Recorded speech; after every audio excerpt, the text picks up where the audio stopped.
Bienvenue amis fidèles de Parlons-en, chers internautes de Entrebisso TV. Vous êtes très nombreux partout dans le monde en train de suivre votre émission avec votre humble servante Jojo Tumba, la connexion du monde.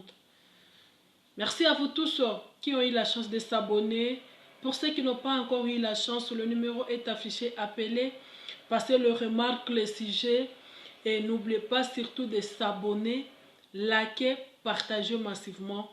Fidèles internautes, amis de Parlons-en, aujourd'hui je vous présente cette émission avec regret, avec beaucoup de soucis, c'est avec des larmes aux yeux, c'est avec un cœur battu que je vous présente l'émission d'aujourd'hui.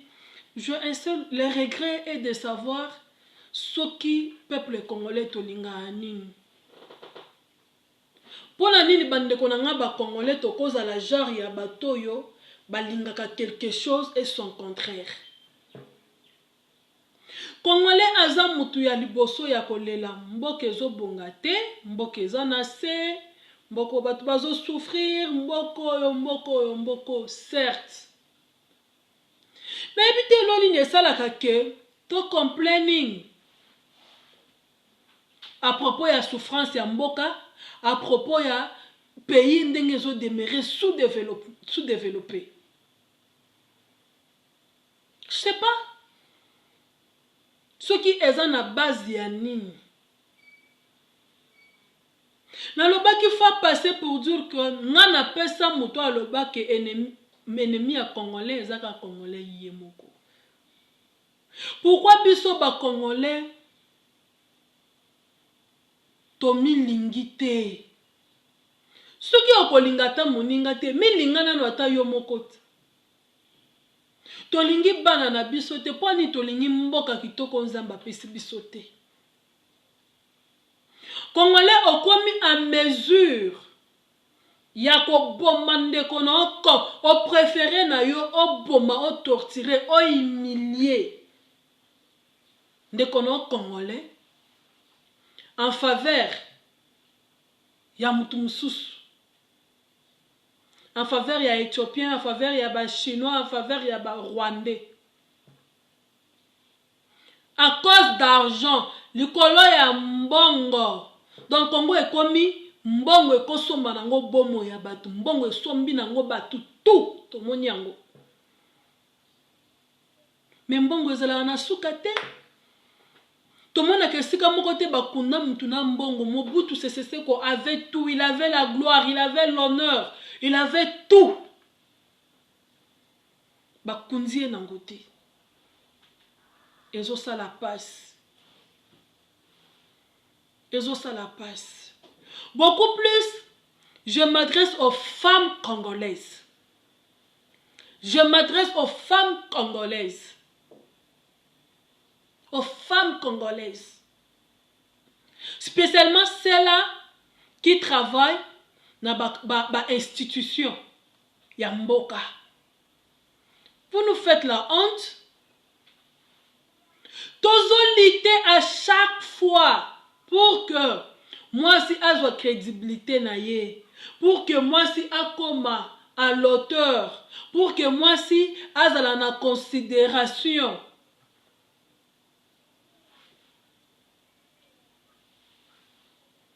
Mais le comme c'est ça que certaines femmes, des femmes inconscientes, batumoro boye ba comprendre sans sa vité. Vous êtes là dans la institution. Moninga moi si a eu quand même courage, il y a qu'à relever des défis, il y a qu'à dénoncer humiliation. Oh, il y a subir vis-à-vis ya président, il y a assemblée, il y a chambre haute, Alexis Tambwe Mwamba, qui a humilié Bijungoya en tenant des propos, je sais pas, malsains. En live, en public. Une mère de famille, une femme mariée, mère de enfants, choquée, abattue de son état. Elle se met debout, revendiquer les droits se battre, chercher à ce que la place de la femme soit considérée dans la société. Chercher à ce que moi si, Azala peut digne d'être une femme forte, digne d'être moi soit à côté de ma paix, à l'obi pe boye quand Azan a raison, mobile azongi, azolite na bagloire wana. Une femme qui a eu le courage de dénoncer, makambo et sale maka en coulisses. Vous êtes maltraité, vous êtes manipulé, vous avez valeur à ta côté, vous avez un mot à dureté. C'est la même femme où vous vous mettez pour dire que non, nous les femmes de FCC, nous avons jugé. Vous les femmes de FCC. Come on. En parlant de FCC, let us talk it like that. Comment un pays peut être pris en otage par un simple individu? Pourquoi? Mais vous nous faites la honte, vous les Congolais. Bozo monate, tala ndenge bokendaka na kinga kati wana batata mikolo bakoko. Ba misusu ndenge bokendaka kotia milongo na kinga kati wana bino nyonso bozolo ba wana. Mutongo oyo azwi bino en otage bino nyonso bo community ba vandeli bino batata mikolo. Wa mino ba boza ba intellectuel, bato batanga bato mayele. Bino bato mayele, c'est vous qui êtes derrière. Moi na moko boye, excusez-moi les termes, vous soutenez les malbozawana, bazui bino en otage, ba manipuler bino. Autorité morale, autorité morale, autorité morale. Lokola za autorité morale, c'est kazala na morale, a soma bino tout. Bino tout, les femmes comme hommes, vous êtes achetés. Basombi bino et pas autorité morale. Bino mikolo na âge na bino oyo bokobi maltraité, vous êtes toujours derrière l'autorité morale à cause de l'argent. Bon perdre bon moto. Donc vous êtes incapable de tuer vous êtes incapable de sacrifier vos frères et vos sœurs à cause de l'argent. Sacrifier la vie de gens, humilier les gens à cause de l'argent. Bongo ezana sukate, toti kamite mamabe, bongo ezana sukate. Lelo esalemi na mbijungo ya. Lobi pe ekozwa yo. Lobi pe ekozwa yo. Okozala na besoin ya soutien, bien okozala na besoin de soutien te. Okozala na besoin ya... Donc, je ne sais pas comment expliquer bandeko nanga ba Congolais. Motema mabe ya boye wuti wapi. Niveau ya motema mabe Congolais azanango, je ne comprends pas. Yango à cause ya biloko, à cause ya motema mabe, à cause ya koyinana, à cause ya donc tout le monde ouais ça motema mabe pire et simple. Mboke tekami pas ba Rwandais, mboke tekami pas ba Chinois, mboke ezokende tala Congolais na lobakango chaque fois na ba dire nanga Congolais tikali mutu ya salaire. Il y a $50 par mois. Tu travailles du lundi à des fois au dimanche. Lunch time est à la kate. On ne te donne pas même les transports. Rien du tout. Bazo travailler na ba place oyo, toilette kuta malonga. Exacté. Baza ba journalier. À la fin du mois, bateau basali ba université. Okuta bateau batongi na ba maison, ya ba chinois, ba maison ba indien, ba éthiopien. Ce sont les licenciés en droit, en IKIN, na INIKIN, na IPC. Ce sont les mêmes gens. Oh ba komi ba na misala. Congolais komi mwana musala na mboka na ye. pasi valeur exate nyonso ba entreprise tout voire même ba entreprise amike ba commerce amike o ezalaki ba petite et moyenne entreprise o ezalaki réservé na ba patriote ba na mboka eza susté pakistanais aye azoteka na détail mais muto azokende osomba pe en gros ake pe ateki siko en détail po abénéficie nini donc bango moko bazoteka en détail bato pe bazoya kosomba bazosomba en détail imagine nyonso na likolo ya motema mabe ya congolais. La façon dont Alexis Tambwe Mwamba a réagi vis-à-vis à Madame Bijou Ngoya, cette dame-là méritait le soutien de presque toutes les femmes congolaises, en commençant par les femmes sénatrices, en commençant par les femmes députées, en commençant par les femmes qui travaillent dans des institutions. Parce que certes, et là, il fallait qu'il faut comprendre ça que même si Madame Bijou Ngoya avait mal réagi, parce qu'on ne voit pas même le mal, tout simplement parce qu'il a demandé au président de la Chambre haute de se justifier en ce qui concerne la réhabilitation, il y a un hémicycle, il y a Sénat. C'est ça le péché qu'elle a commis. Vous les autres, vous n'avez pas eu le courage. Vous n'avez pas eu le courage, mais quand même, elle, azana capacité wana ya kotala, il faut na totu na toyeba. Asali mabe, mais même quand, bon, toi qui est la logique ya kenon, asala ki mabe, certes, elle a mal fait. Mais wolinga ki botala nanu, la façon dont votre président, votre camarade de l'FCC, vous là de l'FCC, FCC, comme la ressource maïté, FCC, comme ce qui est là, comme FCC, tout, le montage de Salgou, FCC, FCC, montage, FCC. Maintenant, vous là de FCC là, vous les femmes là de FCC, d'un côté, il fallait qu'il y ait une bota réaction. Pour nous, on a une réaction. Il y a président Nabino, membre Nabino, il y a FCC wana.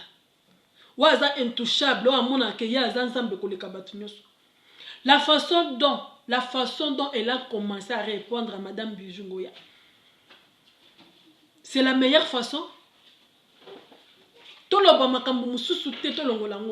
Et ça qui est la meilleure façon. Des propos qu'il a tenus, ce n'était pas les propos qu'un président de la Chambre haute peut tenir devant la caméra, parce qu'il savait que non, ni plénière, ça qui diffusait. Alors, si c'était toi, vous là, vous les femmes de l'FCC là, vous pensez qu'on ne sait pas ce que vous êtes en train de faire? Je ne sais pas.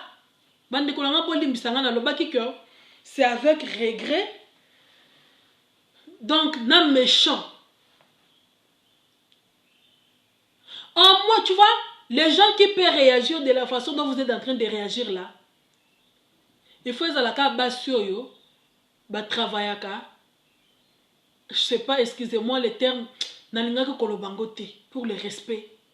Mais moi, je suis à travailler avec une femme qui travaille avec sa tête. Elle a droit elle a le droit de revendiquer. Elle a la capacité à cause de la manipuler par un homme, à cause de la manipuler n'importe comment, n'importe quoi. Et ce pipino, ça prouve que boza wana donc ba vota bino peuple bila bokena na bino na ba palais wana ko bokena na ba sénat wana bokena na ba assemblée nationale wana seulement pour accompagner les hommes. Bozwa mbongo ba mona bino que boza basi, mais vous ne faites rien. Vous n'êtes pas intelligent. On peut peuple ndenge ni peuple ndenge ni peuple mobimba soutenaka te bolelaki awa tala peuple Chilombo Congo Kabila étranger rwandais mwana mboka ezoke bien te mwana mboka là Félix Antoine Chilombo il n'a pas le soutien Antoine a un soutien à ta côté mwana mboka a soutien te tout le monde est comme autorité morale. Pourquoi Bizalelu aussi la moukolonine. Congolais oko soutenir ndekono congolais quand Congolais oko soutenir ndekono congolais moukolonini. Oko soutenir ndekono congolais moukolonini. Jusqu'au moukolonini biloko pene aussi la pena to moni pena le kambo salemi penza boye. Ezui mutu moko ndenge to mona kana ba pays mususu na Afrique du Sud awa. Un étranger au simba sud-africain te. Donc ceux qui ont simbi sud-africain, donc au simbi ba africain ba sud-africain nyonso. Xénophobie tout seulement. On a tué beaucoup de donc to kangami na ndaku batu ba bomi. Source nango zakini un Nigeria à s'affronter na sud-africain grave sud-africain.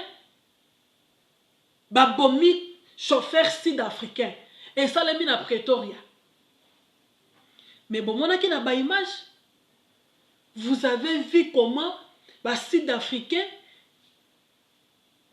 télémaki balobi tien bateau baye ko vendre na mboka na biso mais c'était grave. Tumbaki biloko ba Nigeria bomaki donc bitombelongo ya Pretoria et Koti Afrique du Sud mobimba. Partout, bateau Cape Town, tout le monde était mobilisé. Ce n'est pas nous les Congolais. Na Congo Koutou, tous les laïcs Congolais moko, tous les katobeta maboko, na réseaux sociaux, bato aliboso ya ko publier, ko seka. Tala un coco, un journaliste simple, Christian, qui se permet de traiter votre président Nabino, escroc. Donc journaliste, il y a pays moussoussou. C'est ça, il y a France, c'est ça, a téléminaye. Un fingi président escroc. Hein? Congolais, c'est qui? A Betty Maboko, a publié, et comme Zembo, chantage, actualité. Imagine. Vous vous rendez compte? Vous vous rendez compte? Tout simplement parce que toi tu es de la Mouka, tu es de l'FCC, tu es... Mais bozo bosa na keza na biloko msusu. L'air yaka. Et pour nakate que FCC, la Mouka ni nezana to bundi nanu, to combattre ba ennemi, to pousser ennemi musika, lorsque tozo zonga, tozo iskoyo, makamba ba FCC na ba la Mouka to tchena kat. Mais comment vous voulez voir ce que Mboka est développé? Mboka est développé. Boti kanabino soki bongo ba indien ba étranger bazoto na mboka bazana bango na raison parce que bino na bato mboka ngo bozana mitema mabe boyebi ko se soutenir te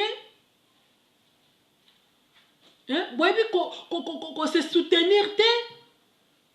En tout cas c'est déplorable. Je suis fortement déçu. Na ba ONG o yezalaka ya basi o des histoires. Où est votre place? Et le 8 mars, voyez Botelemi, la femme, la parité de la femme. Nous luttons, nous les femmes. Mais femme a perdu sa place, femme a perdu sa crédibilité, femme a perdu l'honneur de la femme. Vous avez tout gâché, vous avez perdu. Parce que Mawa, Makambwa Soni, cette dame-là méritait beaucoup.